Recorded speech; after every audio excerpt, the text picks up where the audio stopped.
right, Chuck, what do you think about that intro music there? Pretty good, I huh? love it. I love it. This is a great setup, Josh. It's I was talking before the show. I tried this platform right when I started doing this about 13 years ago or 12 or whatever it was, a long time ago, and it was good. And I like it. It looks good. Excellent. Well, hey, everybody, welcome to another episode of 49 Volts Podcast. I am Josh, and today we're going to turn the tables on one of the most respected, well-known interviewers in the security industry. We got Chuck Harold from SecurityGuideTV.com. Chuck, are you ready to have the tables turned on you tonight? I'm not sure. I rarely get interviewed, very rarely. And when you're doing the interviews, you have this thing in your head, this rhythm and stuff. And I'm going to give it a try. Give it my best try. Yeah, it's kind of like when I let my wife drive. I'm sure is how it feels. It used to be in control. So I'm very curious. I mean, you're very well known for your media work and your broadcasting here in the industry. You know, how did you get started in that? How did that happen for you? Oh boy, interesting story. So I'm going to go back to the '70s. All right, that's how far I'm going to take it back. So I'm How like, far back did I go? I lived in LA. There's a station called KHJ Radio. It's very popular nationwide. They didn't have streaming and all that stuff back then, but everybody knew KHJ Radio was Charlie Tuna. You might have heard of Charlie Tuna, the Yeah, broadcast personality, right? yeah. So KHJ Radio has this contest called Name the 7 Secret Superstars. And if you can name 7 little bits of 7 songs, you get to go to the Montreal Olympics. And I thought, this is 1970, well, when was the Olympics? 74, 75, whatever it was, right? I thought it was a big deal because my stepmom was a nightclub singer and the house was very musical. We knew every single song in the 70s by heart because she sang them all day long, right?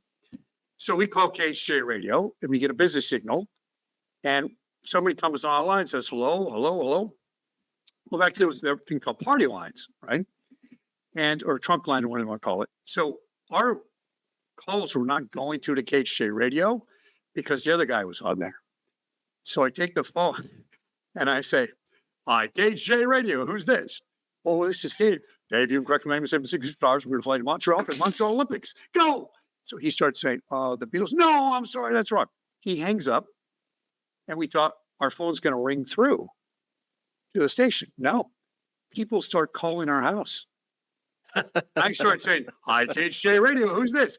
And then I start giving away prizes. I gave away draws T-shirts. I give all this kind of stuff, right? Little posters and said, you won, right? And then somebody comes on the phone and I'd say, hi, KHJ Radio, who's this? Now, I'm not allowed to drop the F-bomb on your show, but somebody says, this is Charlie Tuna. Who the F is this? You're like, now I'm like 12 years old, okay? And it scared the crap out of me. The next day, there's an article in the Times, LA Times newspaper of the calendar section, right? About how all these people went down to KHJ Radio on Melrose and started asking to collect their prices. It was a big deal. And then my stupid mother decided she's going to call and rat me out. But I didn't get in trouble because I was only 12, but I kind of got in trouble. And I just knew I had a voice back then. My voice is gone because I recently got sick, but I've always been told I had this radio voice, right? And then when I was young, I went and interned at a couple radio stations. I went to the KISS Broadcasting School and started doing that when I was 18. I think it was the first contract I signed. And then, fast forward, I became a policeman instead, right? So that's it. And then you go 40 years in the front and I said, I'm tired of all this police security stuff. I'm going to go back to what I like to do. And I used to take a GoPro camera and walk around the conventions and say, hi, I'm Security Guy Radio at the time. Would you like to do an interview? WTF, why would I want to do that? What are you talking, interview me? What are you talking about? Blink, blink, right? And then I got enough people to kind of say, well, that's a novice idea. Nobody else is doing that. And I would do 10 or 20 shows, then turn into 30, 40 shows, then I turned into 100 shows of Black Hat every year. And now we're up to 3,050 shows I've done. Interviews with people. Wow. There's some repeats in there, but not a lot of repeats. Maybe there's 100 people that got repeated, but that's how I did it. So I got started. And I enjoy it. Wow. And, I travel around the country and go to different conventions or do the stuff remote like you're doing it. So I liked it. That's it. That's the story. Wow. So the police work, you did that for what, 40 years, you said? How long did you do No, that? I've been in the business that long. So I was a police officer about 15 years. Okay. And after I got a police work, I went to work for Fox, 20th Century Fox. and ran Fox Broadcasting Security. And then I went to work for Disney, ran Disney Security. Did that about 10 years. I met a lot of people in the industry. I learned the industry, by the way, right? So I learned the media business while I worked in the media business. I used to do commercial when I was a kid too. So I've been around the movie business and broadcasting a long time. And you just pick up on things, Josh. You understand how people speak, how you should present things, kind of absorbs in your conscious. And then I took all those skills and said, you know what? I'm tired of doing all this stuff. I went to work for 2 guard companies, ran 2 guard companies, and did the Academy Awards for 5 years where I supplied all the guards. Wow. And I got tired of the whole thing. I got tired of all the guards and all the businesses said, you're not going to do something else. And I just went out and hung a shingle, got some equipment, and I'm going to try doing a podcast. And my first episode, 5 people were listening, and eventually got up to 100,000. So that's kind of my career path. I reinvent myself every 5 or 10 years. That's how it goes. No, that's actually kind of smart, honestly. That's good. Well, you got to in this day and age, right? You never know what's going to happen, and you got to go boom. You got to pivot. That's what I say. Now you got to compete with all these yokels like me that just go out and get a Yeti and just start doing podcasts. Well, you've been in the industry a long time, so I mean, what do you think is the biggest difference in the industry now versus like when you started? How have things changed? So I got my first computer in 1984. All right, it was 2 floppy drives. It cost $2,500. I had to finance it at the bank because it only made $1,200 a month as a cop, right? And then a hard drive came out, and that cost $1,250, Josh, and it was 25 megabytes. 25 megabytes, right? 25 floppy disks. Wow, it's genius. And guess what? Security sucked back then, and security sucks now. And the reason it does, is because the internet was invented to be an open platform. And nobody thought of putting a password, let alone a password, anything on the internet when it first started. It was supposed to be open. And what we've done is we've created a platform from the ground up that's basically open, and then we've tried to put things on top of it to patch it. That's kind of what's happened. It's oversimplification, but it's not too oversimplified, right? There are interesting parallels because I've been in physical security and police work for a long time between physical security and cybersecurity. There's this new word flying around saying, convergence. So physical security came up with this great idea to use the word convergence. And I used to tell people, if you were just coming up with that word now and didn't get that what was going on 30 years ago, you don't know what you're talking about. It's always been converged. There's no such thing as physical security, cybersecurity. It's just security, right? This isn't the matrix with all these things. And this is where the industry has lost its way. The eggheads, I like to call them, and I love them. I'm kind of an egghead myself, have invented this whole different world of security on the cyber side with their own words, their own vernacular, their own vocabulary, and nobody on the physical side understands. Even to this day, they're getting there, as you know, but it's not fully understood, right? And so it's kind of created these silos, and people thinking, well, the cybersecurity is not my problem. I do physical security and so on. But the weird thing about that is, it turns out that a security guard sitting down at the Academy Awards for $10 an hour is not much different than the cybersecurity guy that screws up your desktop install or can't get your Windows to work or something. It's the same mentality. The industry has gone from physical security was never a word by it. It was just security. And then in the 2000s, when you started Googling security, Pinkerton would come up, all these guard companies would come up. And now the security word is owned by who? It's owned by the cybersecurity industry. They own it, right? It's all about security cyber, right? And physical security lost out on that. So, but the problems are the same. There's complacency. There's people not understanding cyber hygiene, which is the same thing as don't let somebody in the front desk without a driver's ID, right? Those are the same problems on both sides. So what's changed is nothing, right? In a lot of ways. But what hasn't changed, what's changed is nothing. On the other side of it, people are more, what's the word? They're more interested in it, right? So, most of my friends don't have Quicken. I don't know how they balance their checkbook, but their old parts, like maybe they don't have to. But this is the generation you're talking about that needs to get it, right? So people 10 years older than me invented it. People 10 years younger than me now don't get it. You see, my kids are millennials, 20, 30 years younger. They think grandma had a cell phone. That's what they think, right? So to them, they're not interested in all this cyber stuff. All they want to know that it works and they can get on TikTok, right? So we've gone to this. I would say the change is an arc, So it's gone from like, oh, all these great inventions, and here's Microsoft, which I could have bought it like cheap, could have bought Google cheap too, but I didn't. And all of a sudden, and now the apex, and I think we're kind of going down a little bit because it's going to get to the point when quantum computing comes online that anything we've ever said or did or thought about cybersecurity, it's irrelevant. Because of quantum computing, passwords don't work. None of that's going to work. We're going to have to start over, reinvent the wheel. So these are the changes I've seen. There's so many brilliant people, Josh, that I meet, and I'm sure you're aware of it in our business, and the things they come up with and the things they think about and how to solve these problems. It's just brilliant. But it's whack-a-mole, I think. You know, and they're doing a good job of it, by the way. We'd all be dead if they weren't doing a good job. So don't distract from that. But I just think we need not a different approach. I'm not sure what the word is. You know what I'm saying? We got to think outside the box when this quantum computing comes along, or we're all going to be in big trouble. So I talk too much. You're going to tell me when I talk too much on this.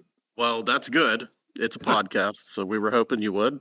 Friend of the show, Pierre Bourgex from ESI Convergent. I don't know if you know him, but he spoke at length on another podcast I used to have, about the coming, quantum computing crisis really for cybersecurity and what that could mean for cybersecurity. So, no, I think that's a very astute point. I don't think anyone really has an answer for what happens there. No, I mean, all the big box companies have a quantum computer. And the way it was explained to me with my small security ITV brain is they're all at quantum computing level 1. And when they get to 4, that's everything goes to hell, right? In theory. Yeah. And some people say, oh, 4, that's going to be 20 years from now. Other people say, no, that's about 5 years from now. Because once you get quantum computer number 1, it can help you build up to quantum computer number 4, right? It's going to be faster exponentially.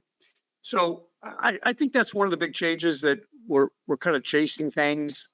We're doing a good job of it, but since the basis for the whole internet was built on trust initially, trying to patches, it's just a big giant patch process. Maybe the second thing is the industry is still a little lagging in what you and I are doing. I know that sounds amazing because everybody's got a podcast, right? When I started, nobody had a podcast. Nobody did what I did. I'd walk up to Panasonic at the booth and say, hey, I'd like to do an interview about your products. I'm a big Panasonic fan. I always buy Panasonic stuff. Why would we want to do that? Well, so people can see your product on the internet. Why would I want to be on the internet? This is Panasonic telling me this, right? 13 years ago.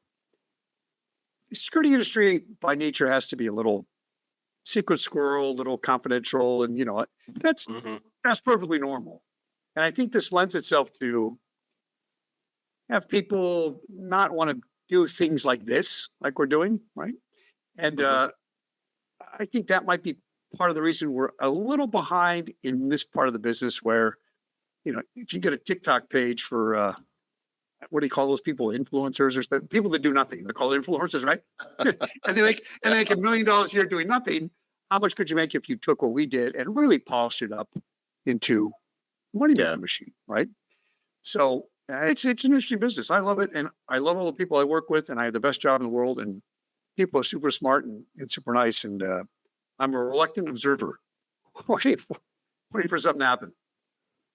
No, that's interesting because I was going to ask you, and you kind of went the other way on me. I was going to ask you if you thought it was good or bad that so many podcasts and media work is starting to happen in our industry, but you feel like obviously positive because not enough. You'd like to see more. Well, maybe more or different. So my show's a little dry. I mean, I get that part. It's my choice. I'm not Chuck Andrews, putting on my cowboy hat, making jokes. I make my own jokes in the show, but it's a different style, right? Yeah. I chose it to be more informative. I could have chosen it to be all kinds of things. Because for posterity, I want to leave somebody a record of what happened in the security industry. And 3,000 people over 13 years shows a progression of where the industry was and where it went. And I think that's going to be something valuable. While I'm alive, it's not valuable because if it was, I'd be sitting on a beach drinking a beer right now somewhere. But it will be one day to my kids or something. So I think just for doing a podcast for podcast's sake, it's good training to get people to get up and explain things. I think it's great training for somebody in sales to understand how to speak about things and talk to people and not be afraid and be yourself. There's so many people that come on my show that are afraid to be themselves. And once they relax, they shine, right? You got to be yourself. Yeah. This is how I talk at the barbecue. I don't talk any differently than I'm talking right now. And that's important. There can be a point of saturation where nobody listens to anything, point in case, or case in point. When I first started doing my show, I had it a lot. Oh, I don't know, I had Pinterest, LinkedIn, Instagram, Facebook. I had 7 platforms, SoundCloud. Mhm.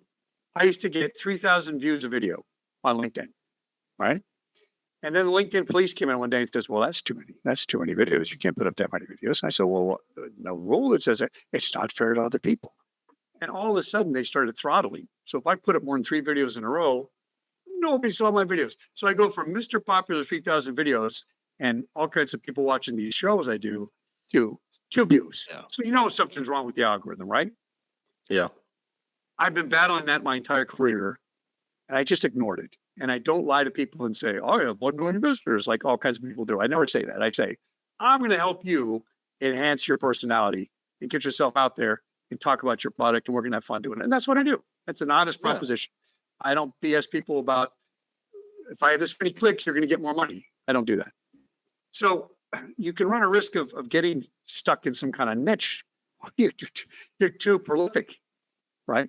I used to put up a video, 2 or 3 videos a day, and I had to stop it down to 1 because it just nobody sees them, right? So there's Yeah. a danger in that saturation thing and too much information. But come on the fence. I say, free market. I'm all about free market, Josh. Put it out there. Anything that sinks is going to sink, and the cream's going to rise to the top, and that's who you're going to see. That's the way it goes. Yeah. That works. Yeah. And so, I mean, as somebody who deals with a lot of marketing and social media marketing, I can tell you it is disappointing that they throttle the way that they do. And of course, they're doing this because what they want you to do is they want you to pay to That's increase right. your audience. So they're not that actually interested in you organically No, growing your no. audience. And I'm that's, maxed out at almost 30,000 people on LinkedIn. I can't get more than that as a person, but Warren Buffett can get 100,000 as a business, I guess. I don't know. I got rid of my business page. That was useless on LinkedIn. So, I got a lot of people follow me. 30,000 is a lot of people. That's a max you can Mhm. do, right? I don't need an ad from LinkedIn saying, "Oh, up your viewership. You're going to give me 30,001. Is that what I'm going to pay for?" It makes no sense to me. I can see if you're starting out, but I still don't, I don't think all those things really work that much. In the beginning, it was about actual algorithms and placement and search Mhm. engines and meta tags. What's it about now? Pay me and I'll put your name at the top. That's what, uh, and you can't trust that. So I'm with you on that Yeah. one. I mean, if you're a business, I think there's some, I guess you would call, I guess people like to use the word the democratization a lot when we're talking about technology. And I do think one nice thing about it is if I'm a business, say I'm a security integrator, I could pay a few $1,000s and I could get the number of eyeballs that, when I was younger in the 90s, or the 80s when I was a kid, that somebody would get with a Super Bowl ad, and they would have to spend millions of dollars to get those That's right. eyeballs. So I think there's some good that comes with it, but I think the negative is there are a lot of people like you and me, they're just trying to be creative, and trying to share, and people like it and want to follow it. And certain platforms, I think LinkedIn is one of them, that will really kind of throttle that back and say, okay, well, you must be somebody that's a buying opportunity. You should be Yeah. paying to get this reach, um, which Well, I is a mean, shame. And for all yeah. the YouTube, for all that it gets battered and beaten for some of its censorship or whatever, depending on which side of things you're on, but they don't do that so much. I mean, if you have something on YouTube, for example, that people really take to, I mean, there really is no limit. In fact, it'll almost encourage it. And Yeah. Try to um, get it off. That's right. That's right. yeah, I mean, it'll really help it take off. And TikTok, cybersecurity concerns aside on that one, it really maximizes. I mean, it tries very hard. If you got traction, it'll keep pushing, and you could be someone with 2 followers and get a million views on something and Well, let's really let's get it. talk about that real quick because this is an interesting Yeah, concept that I still, and this takes me back to my comment about what's going on with the industry. What have you seen? It's 2024, Josh. This is yeah, magic. What we're doing, it's magic. My grandmother yeah. was born in 1888. This would be even more magic to her. She died at 100 years old, right? 15 years ago, we could barely do this. I was trying, I had to re-record and stuff, right? Mhm. You think people would get the power of this. Now, I do a show, Yeah. and I do shows for free or I do shows for pay, depends on what my budget is this year. Mostly they've been free over the years. And I tell people, okay, look, here's what I recommend. Here's all these links for social media pages. I'm going to put them on my pages. I'll stream it Mhm. live. You simultaneously send it out on Twitter and stuff. And they never do it, Josh. I They don't know. do it. I I don't know. I don't know why they don't do it. And these are a lot of It's people, of course, with the ad people that kind of get it. But like the regular person, yeah. they don't grab that. I think they rely on me to boost their numbers, right? So I tell them, look, if you pay $150 for podcasts, which is kind of basically what I charge for an average podcast, right? You're going to spend that on breakfast every week or Starbucks at $5 a pop for 5 days, right? So it's a good value. It's a super good value. And I do volume and I'm retired, so I don't need a lot of money. Everything works out great. But grab that opportunity and do something with it. Here's a perfect example. I go to Black Hat, I meet a guy, he works in a cybersecurity company. He's the internal cop. They hired him to write criminal reports based on cyber crimes because they don't know how to Oh, do that. We hit it off, we get each other. I said, hey, John, here's what you do. A, B, C, put all these things out. And we were live right there out of the press room. He ends his broadcast. He walks off. He comes back an hour later. He went a break and he says, at work, they got 9,000 views in the video. I said, you got 9,000 views in an hour? He goes, yeah.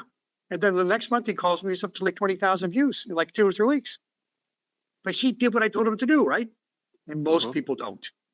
And if everybody did, that would exponentially grow, all your views. I mean, I remember when I Yeah. was on live stream, I had, because I would, live stream had all these stats back in the day where you could track them. And I had something like, 100,000 viewers in 110 countries. It would tell you what country, what city, Mhm. some people in the middle of nowhere listening to the show every week. It's very interesting.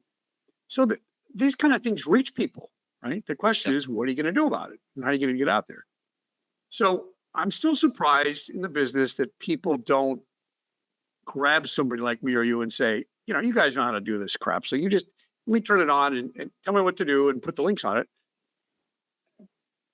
Because it does work. If you do utilize it that way, it does work. And like I said, many people do get it, but a lot they don't, unfortunately. I think we're going through a period of time where, and listen, so you know that recently I spent 5 years with Tom Buckley and that crew over at Cumulax, and my career has always progressed through different sides of the business. So I've now spent a few years in marketing and started a marketing agency based on all that I learned, and also did a lot of education on that while doing it on the job.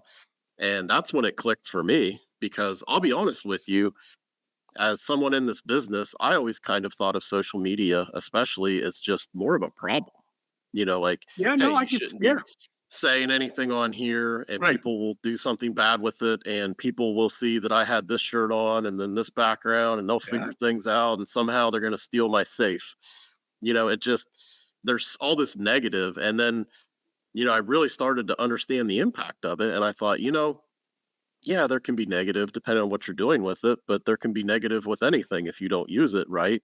I thought this is really powerful. I don't think we understand the impact that this can have. And I mean, that's really changed the path for me, to yeah, try and help others understand that and to help them maximize on it. And, I think that there's a whole opportunity out there for folks like me that do get it and have these skills that we need to help our industry um, you know, maximize that. If they won't do it themselves, pay somebody like us to do it because, I if you talked 20 years ago about being in the phone book, you would say, well, you're silly.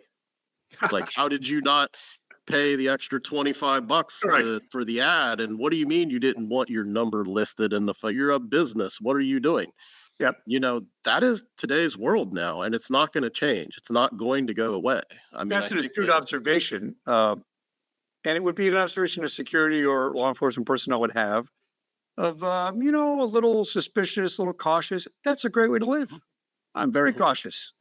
You try to pull a fast one on me, you're going to get caught. All right. But I take the good and the bad. And I analyze both of them. Right. So sure, you say something, you get in a tank and say I'm running for president, and there goes your presidential career. Right. Mr. Dukakis is out.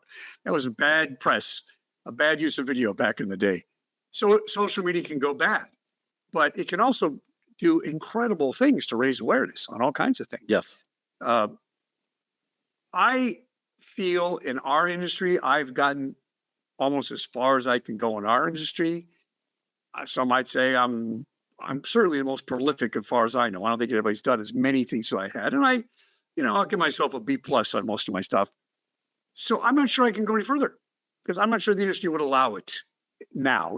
There's got to be some kind of different shift into something, but that is our industry, and it's good to be that way. Be a little cautious, conservative, but Hmm. it gets to a point where you'll be too far behind.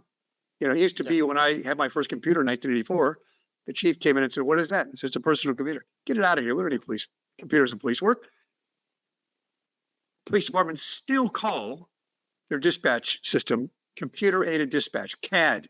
I think you can drop the word computer. Because I think everything's on a computer now. But this is the Yeah. mentality we have. That's not Culver City PD Yeah. still calls it a CAD. I'm not kidding, right? So this is where we have to change some of these dialogues, Yeah. and make people know it's not afraid. But I don't know if you think our interview was fun, but I like to make the interview semi-fun and informative, right? I want people to Yeah. relax, have a good time, have a conversation like we're talking over coffee. And I think that's the most effective use of it. Absolutely. But, just to add on to that just briefly, I mean, you think of the phone book, you think of billboards, you think of newspaper advertising. I mean, there was all these ways that you could establish your brand as a business. And that used to be something that was only available to the largest logos. Right. Only they could afford to be in the New York Times or the Wall Street Journal and have that full paid ad, or to have the big billboard and to be able to, sustain having thousands of those to get their image and everything out there. I mean, we all do it. When we go to the store, whatever we're buying, or if I need my HVAC in my house dealt with, I tend to look for those that have the most advertising because it gives you credibility. You've established a brand and you It know who they works. are. And Yeah. hey, that's not some fly by night that's going to take my money and not do it. I see them everywhere. And that's what I want people to understand in our industry, really all these low voltage industries that I'm speaking to, because you have the cabling and the phone and everything, in addition to security, kind of all have this issue. I mean, we now have a chance to have that amount of impact. And like I said, I don't think that they should be throttling you if you're organically getting that. I think that's a mistake to try and Yeah. promote the advertising that way.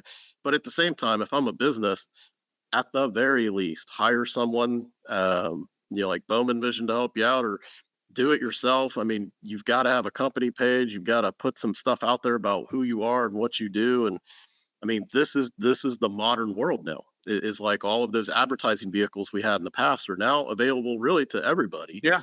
and it's cheaper than what it Oh, used to be. Really, it's a lot cheaper. So I occasionally get recruited to say, "Hey, you want to be our what do you call them? Media manager, whatever those terms are they use, right? Marketing manager, hmm whatever. hmm And if you're a videographer, marketing manager, blah, blah, blah, an average price is like 60 grand. What do you think you dropped on a Mad Men campaign for advertising back in the day to advertise your product? It wasn't 60 grand. I'm doing, how about 6 million or something, right? yeah, You paid people what they knew so they hmm could advertise for you. And if you can do this hmm yourself, hire somebody for 60 grand a year, it's a no brainer. It's a no brainer. You know, yeah, so it's getting there, but I will say I'm glad it's going slowly in our business because we have a lot of safeguards in place we have to be careful about. We can't just yeah. run around and tell all the secret squirrel Morocco mole secrets to everybody. We got to ease quantum easing, quantitative easing, whatever they call it. But I think we're getting there. Yeah. We're getting there. No, and it's good. I mean, you don't want to go out, especially if you're representing a business or if you're someone that's recognizable. I mean, you don't want to go out and say things that are rude, or, air all your dirty Yeah. laundry and have a bad day. I mean, that's the stuff that hurts you on social media. Well, But that's what's so bad about that I, social media nowadays. It's just so much negative stuff on. And I never yeah, say a bad thing about anybody on social media, especially. It's not my vibe, but you yeah, can see where people be concerned about that too. So yeah. yeah, it's good and stuff. Unless you're Wendy's. Wendy's really made a name for themselves on social media by being rude. But Yeah, that's true. I don't That's true. suggest trying that. That's quite a risk that they took there. So did you have any? I mean, obviously, you mentioned you've done 3,000 plus of Over these 3,000, interviews, yeah. and I am honored to be one of them. Um, Did you have, like, aside from mine, was there a worst interview? Is there a worst experience Uh, that you yes, had? it was my worst and best interview. And I'm gonna tell you why. I just started out. I don't know what I was doing. I was probably in show number 10. It's right around the time I interviewed Mike Howard, by the way, came on my show, like within show number 10. I was so honored to do that. That was what a great guy he is. Microsoft, former head of Microsoft. Yeah. And around this time, a guy calls up and he's a executive protection expert in Asia, right? And he's very well known. He's written books. He's a well known guy, and he sends me all this copy on the background, what we're going to talk about, and and I'm very excited about it. Now he's calling it from Thailand, and I got Mhm. to get. I was at a radio station, and the engineer says, "Oh, I got a guy on the phone, and he's not dialing in on time, and we're going live. We're not doing this. So I got to get the guy on the phone." He literally dials in 1 minute for the show. I'm going, Doc, dude, we got to go in there. So I get him on the phone. We do a little introduction like you did. Hey, what's going on? Today our guest is Doc so and so, executive protection expert in Asia, and Doc, tell me, is executive protection really necessary nowadays? Yes. That's it. That's all he said. And I said, "Well, thanks for coming on the show. It's been great." And then we went to music, and everybody started laughing their ass off. And I said, "Doc," I said, you got to give me a better answer than I did this all live on the air, right?" But I was very nervous. I had to pull stuff out of this guy, and he knew exactly what Yeah. he was talking about. He just froze, right? But I turned it into Oh. something. Totally froze. Just right. And then the interview finally went good, but that was it's dear. And we're all sitting there going, blink, blink. Oh, was this on? Uh, so it was the worst and the best in a way, because I was able to learn that when you're Mhm. live, you gotta think on your feet. You gotta just pivot. It's all about pivoting. Yeah. Something doesn't work. And I do a lot of below the 80 in my shows. A lot of times people think it's because I like to talk. Uh, partially true. But if I see somebody kind of dropping or Mhm. a little nervous, I speak so your brain can reset. I'll give you a long ass question so your brain can kind of get back in line with what you want, and then you Yeah. can talk. And then I'll let those out. A lot of times I'll let it out on my below the 80, in front of it. So that's it. I've had other funny things like that, but most of the time we just have fun. Well, we were Well, talking before we the other funny go one was ahead. my mom calls me when I'm live on the air one day. Oh, And really? yeah, for some reason, I you had a BlackBerry, and I don't know what was going on, and the thing starts ringing. Now we weren't video; we are just podcasting, and the phone's ringing. Right? And I could have just turned the phone off, and I said, "Who the it's calling? Who's calling?" Everybody knows I'm doing a show live, and I go, "Hello, Mom, I'm on the air." "What do you mean you're on the air?" And this whole conversation about my mom calling me, listening to the radio station. That was not a great interview, but turned out to be a funny interview. So that's my second one.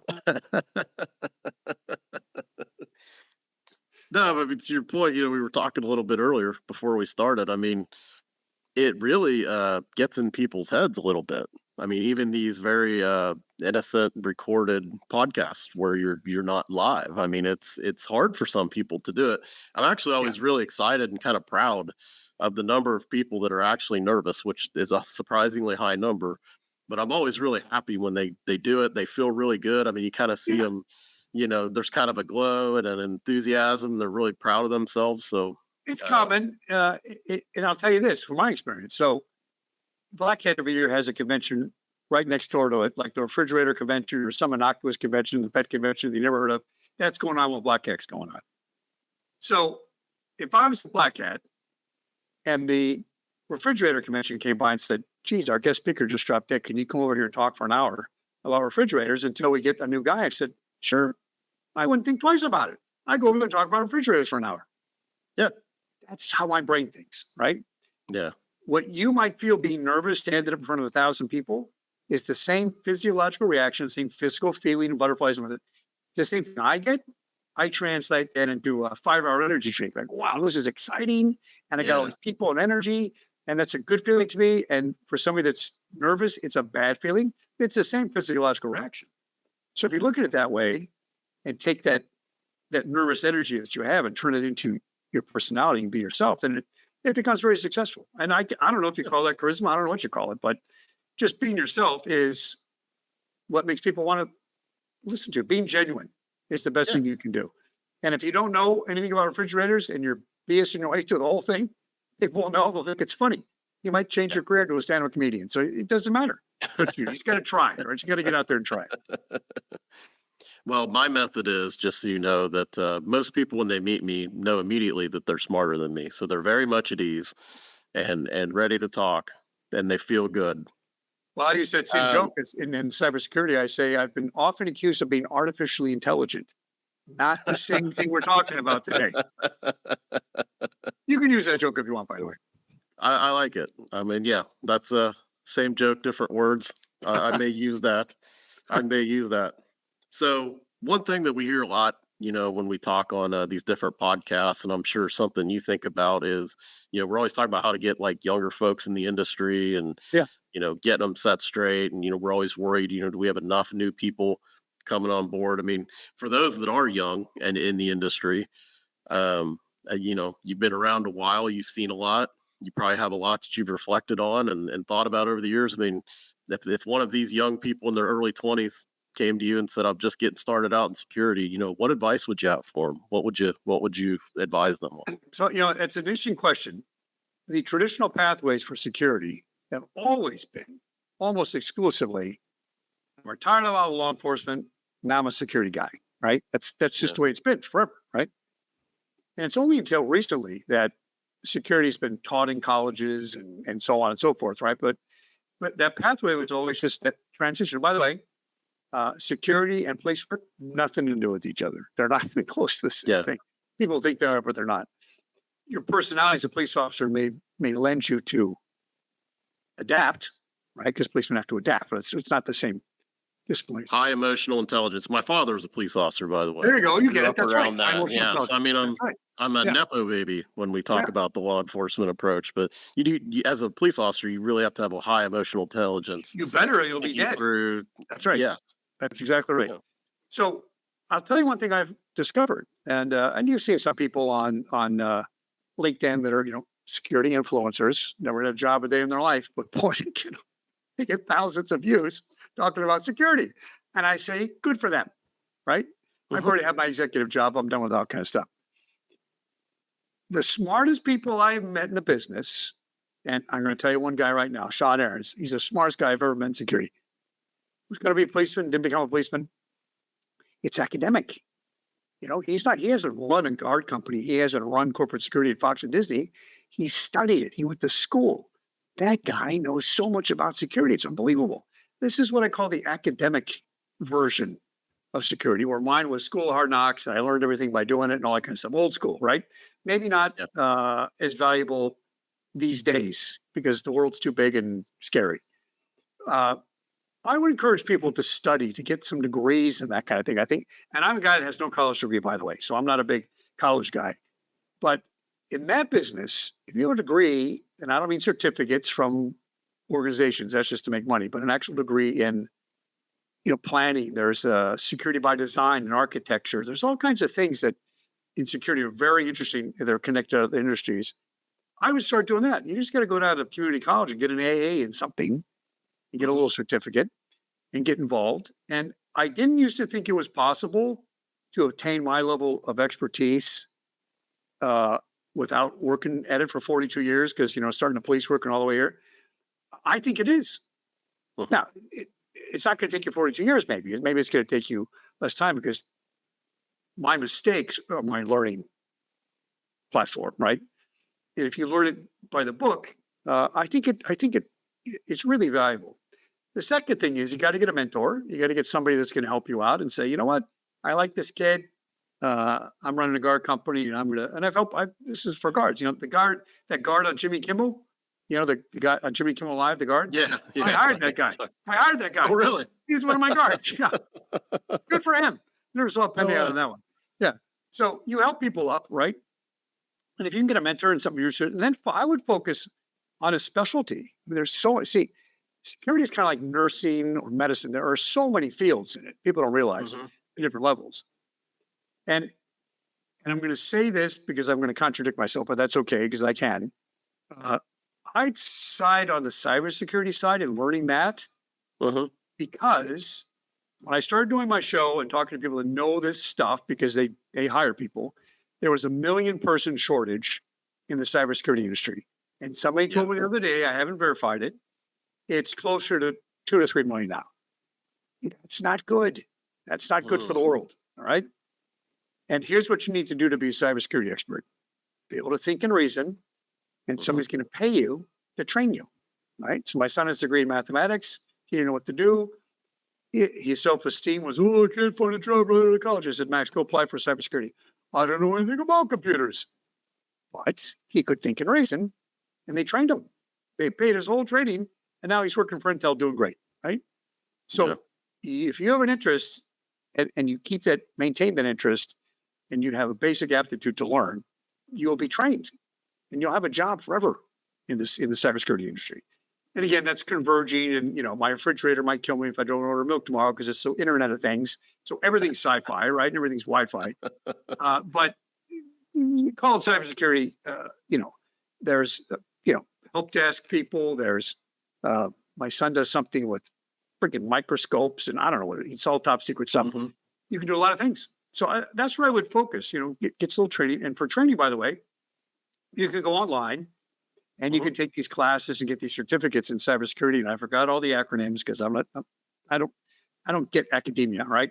But if you get a certificate, which most people can pass for level 1, that shows you have initiative, and people say, okay, if they can take level 1 and train them, I'm going to train them for other things. And you'll find a fascinating career. You can go into threat hunting, you can go into investigations, you can go into coding. You don't Mhm. have to be the Bill Gates level of understanding the internet to do a million other things below that. And that's what I would say. And when somebody tells you, "Oh, I'm physical security. I don't know anything about that," tell them they don't know what they're talking about, right? Because it's all the same. Well, I would even take your advice a bit further, and I would say that I don't think there's such a thing as not needing to know cybersecurity, at least on some level, or cyber hygiene, or Oh, no, you're understanding right. this, You're because right. everything is on the network. And if you look at some of the biggest hacks over the last 15, 20 years that were devastating, they were, we think our stuff is something, and then other stuff is IoT. The reality is, our stuff is that IoT. We're part of That's that right. Internet of Things. Where it's important to us, and it should be. But if you're in IT, that door controller that's on the network, it's an IoT. That's not a server. Everything's That's connected. not a Yep. workstation. That is an IoT device. And those things really are guilty of a lot of the hacks and malware and backdoors. And so I think it's an important thing to learn. Even if you're in the physical security, that you need to understand Oh yeah. what it means for things to be update, to understand the ramifications of not, to understand, like, when I was at Cumulex, I did all the training. That was one of the things that I would do. And I always trained everybody, there's an isolated LAN port on the gateway. And you really should have that kind of an architecture really on any security system, not Cumulex in particular, just anybody's. The idea that, those devices should be not necessarily exposed to the world and should be filtered out into the network. And it's layering. Another Pierre Bourdieu's methodology talked about is layered networks instead of flat networks. And I mean, nothing could be more important, because if you It's think about one of the most dangerous things going on in our world these days that's very hard to stay on top of is the, cyber threats. Oh yeah. And There's over 1 billion attacks every day on our networks. yeah, And I will say this to young people: learn the vernacular, learn the vocabulary. All right. So in yeah, 1984, I read some article about DOS. And I go, what does DOS mean? Well, I looked it up. It means this operating system, right? What's an yeah, ISP? Internet service provider. What's a URL? Universal Research Locator. Nobody uses that anymore, by the way. That's old school. It's your address on the web, right? You right. learn the vocabulary and you don't understand what the hell people are talking about. It's not Yeah, that hard. My mom didn't raise any dumb kids, but I'm no genius, okay? And if I can learn this stuff, you guys can learn this stuff. It's not as yeah, difficult as it sounds. The barrier is, just like in any profession that have a degree and they're the experts, lawyers learn legalese, doctors learn big, long Latin medical terms, right? That's the barrier. And if you learn the vocabulary of the industry you're looking at, you can learn it and get it. You can get it. It's not hard. It's not, it doesn't require some Einstein level of thinking to understand how a network works or what a modem is or what ISP or what Internet of Things. And by the way, it's super fun, isn't it, Josh? It's super cool stuff when you Yeah. understand how it works and you understand what's happening. And we all know it's all going to go down one day. So the whole thing's going to go kerplunk, and we're all going to be living in one of those gamer things, dystopias, right? Kind of things on a Yeah. game. And then we'll come back. But that will happen. Well, a couple of years ago, some guy asked me, I give predictions every year, what's going to happen in security. And I said, people don't know it yet, but the deplatforming of Twitter being taken over by Elon Musk is going to be one of the most significant events of the 20th century. And we don't know it yet, but we're going to know it soon. And here it goes, right? Because that's opened up free speech. And now things you never hear anywhere else, you hear on Twitter, because the news stations have lost the ability to report things honestly. And I'm not picking on either side. This is both sides. I agree. Leave people, all right? Yeah. This is how fast the world's moving. It's how fast the industry in the world is. And I tell young people, jump in, and you will never be bored. In 42 years, my friends, I've never been bored one day in my life working in this industry. Law enforcement / security. It's very rewarding. You're helping people, and there's no better feeling. To think that you help somebody solve a problem. It's very rewarding. And nowadays with those salaries, you're gonna make a pretty decent entry level salary, even at the lowest level in cybersecurity.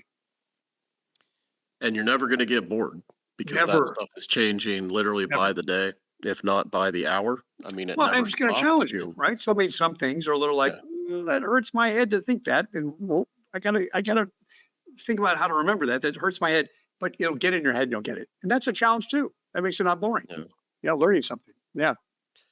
So if everybody knew what you and I know about security, the world would be a safer place, wouldn't it? It would. And not because we're great, just because we understand hygiene, we understand how not to get scammed. Doesn't mean we can't. We're at a little different layer. And that's why, to your point earlier, that everybody should really learn this stuff anyway. I think it's their responsibility. I think it's everybody's responsibility to get this stuff. My mother will never get it. That's why she has 5,000 publisher clearinghouse apps open on her phone. Her phone blows up every 6 months, and I got to get her a new phone. That's a true story, by the way. She doesn't listen, right? But she's 87, so I guess she can do that. But that's the state of the world. It's fascinating to me. I wake up every day and say, what's going to happen today? And my wife rolls over, turns on Twitter, and we go, oh my God, look what just happened. And a lot of it's cyber, all these hacks and all that kind of stuff. Everybody's been hacked, by the way. Everybody's going to be hacked, by the way. So jump in there and try and fix it. It is the biggest threat I think we face, other than normal things like we just talked about, free speech and maintaining that, and some of the other things that I think is always an ongoing battle. But our biggest outside threat is cyber. And, that is, if you imagine you're another nation and you want to attack us, for example, you're not going to fly bombers over the U.S. You're not going to mount a beachhead attack. You're never going to be able to do that, but you sure can cause us a lot of problems. If you catch us resting on our laurels, and I don't think that's going to stop. And I think they have access to all the same advanced technology that we do. It's a very dangerous world. Where they're most advanced we've been. We're kind of slid back to some primitive ideas. But it's a great time to be alive. But it's also, I think, the most dangerous time to be alive. You're not getting eaten by dinosaurs or roving herds of crusaders or all these other things everybody died from, right? But you're sitting on the precipice of a big disaster. So imagine this. All electricity goes off the United States. Goes off for a day. Boy. That's a show, right? That's not good. How about a week? Well, that's pretty bad. What if it was a month? What if there's no security, no electricity in the United States for a month? How many people are going to die?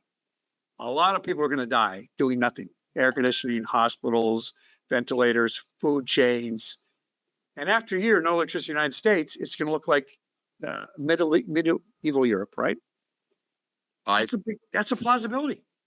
I firmly believe that if we went a month without power, which is my opinion, if we went a month without power, it would be as equally devastating as a nuclear bomb going off. Oh, I agree. I think we would be in the Road Warrior, like Road Warrior, guys. Walking Dead. That's right. That's all those things. I mean, no, it's true. I'm not we- trying to be like pessimistic. I'm trying to demonstrate something that's real with humor, Mhm. but it's an inevitability. To the degree that we recover is our challenge.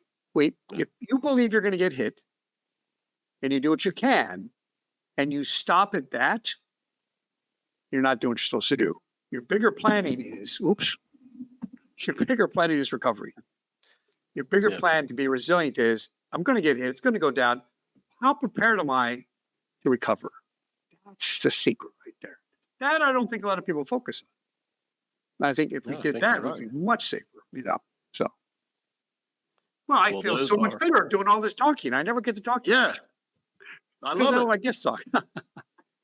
Well, this was great, and I think you're leaving us with some serious words of wisdom. So, I am going to put your contact information in the video description, of course. But for everybody watching, if they want to, take advantage of the opportunity to do a little media interview with you, how do they reach out?